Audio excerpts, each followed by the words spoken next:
వారందరికీ కూడా ఇల్లు స్థలాన్ని అర్బన్లో అయితే సెంటు స్థలం, అదే రూరల్ అంటే గ్రామీణ ప్రాంతానికి చెందిన వారైతే, పట్టణ ప్రాంతానికి చెందిన వారైతే 1 సెంటు స్థలం, అదే గ్రామీణ ప్రాంతానికి చెందిన వారైతే సెంటున్నర 1.5 సెంట్లు స్థలాన్ని ఇల్లు నిర్మించుకోవడానికి ఇస్తున్న నేపథ్యం.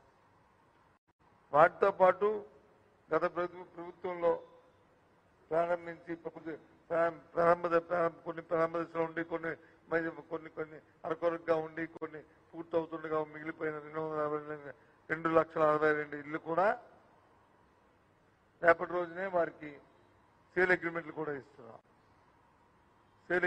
ఇస్తున్నాం. అందులో ఇంకొక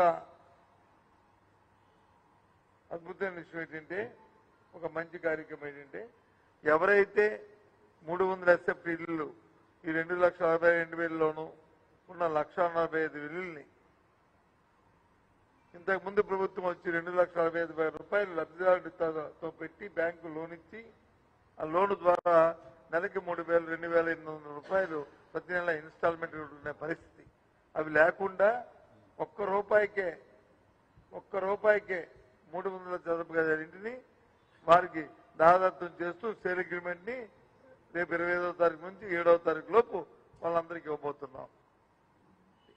ఇది కాకుండా ఇందులోనే ఈ 27,85,000లోనే ఎవరైతే సొంత స్థలం ఉండి, అందులో సుమారు 4 లక్షల మంది వరకు సొంత స్థలం ఉండి, అందులో పురిపాకు ఉండి ఇల్లు కట్టుకోవాలనుకుంటున్న పేదలు ఎవరైతున్నారో వాళ్ళందరికీ కూడా 1,80,000 రూపాయలు ప్రభుత్వం ఆర్థిక సాయంతో, కేంద్రం రాష్ట్ర ప్రభుత్వాల తరఫు ఆర్థిక సాయంతో వాళ్ళకి ఆ డబ్బునిచ్చి వారి సొంత ఇల్లు కళ నెరవేర్చే విధంగా ప్రభుత్వం తీర్చిదిద్దుతుంది. ఇది రేపు జరిగే ఒక పెద్ద కార్యక్రమాన్ని ఇవాళ చేస్తున్నాం.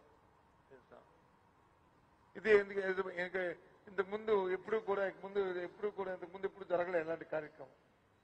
ఎంతో పెద్ద ఎత్తున ఈ కార్యక్రమాన్ని చేస్తున్నాం. ఈ కార్యక్రమం దారిద్ర్య రేఖను దిగువనున్న ఎవరైతే నిరుపేదలు ఉన్నారో వాళ్ళందరికీ కూడా తమ భేదం లేకుండా, కుల విచక్షణ లేకుండా, మత విచక్షణ లేకుండా, పార్టీ రహితంగా ఎవరైతే నిరుపేదని గుర్తించి ఇచ్చాం. ఇవన్నీ కూడా ఎక్కడ రాజకీయ కోణంలో కానీ రాజకీయ ప్రమేయం కానీ లేకుండా పేదరికమే అంశంగా ఇల్లు లేని వాడిని ప్రాతిపదికగా తీసుకొని ఈ కార్యక్రమం ప్రభుత్వం చేస్తుంది. నిజంగా కూడా ఈ కార్యక్రమాన్ని ఈ ప్రభుత్వం చేస్తుంది.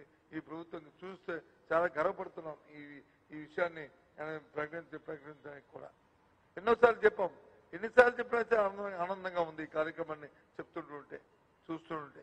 నేను గత 2 రోజులుగా జిల్లాల్లో తిరుగుతూ ఎక్కడెక్కడ చెప్తుంటే ఎంతో ఆనందంగా కేంద్రం కొడుతున్నారు.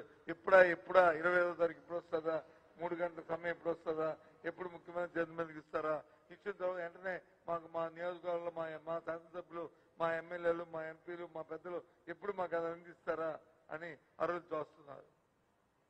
అసలు కార్యక్రమం ఎప్పుడో జరగవలసింది కదా. జూలై నెలలోనే రాజశేఖర రెడ్డి గారు తాలూకా జయంతి నాడే ఈ కార్యక్రమం చేద్దామని తలపెట్టాం. కొన్ని దురదృష్టకరమైన పరిణామాలు అధికారం కోల్పోయిన తెలుగుదేశం పార్టీ చంద్రబాబు నాయుడు అండుకో మన న్యాయస్థానాలకు వెళ్ళి అక్కడి నుంచి వారు వాద్యాలు వేసి ఆ స్టేట్ తీసుకురావడం వల్ల ఆలస్యం జరిగింది. ఆ తర్వాత ఆగస్టు 15కి ఇద్దాం అనుకున్నాం. దానికి అప్పటికి కూడా అవ్వలే. ఆ తర్వాత మళ్ళీ పర్వదినాన్ని ఇద్దాం అనుకున్నాం. మరి ఆ రోజు కూడా అవ్వలే. కానీ ఇప్పుడు ఈ నిర్ణయం చేశాం. అయితే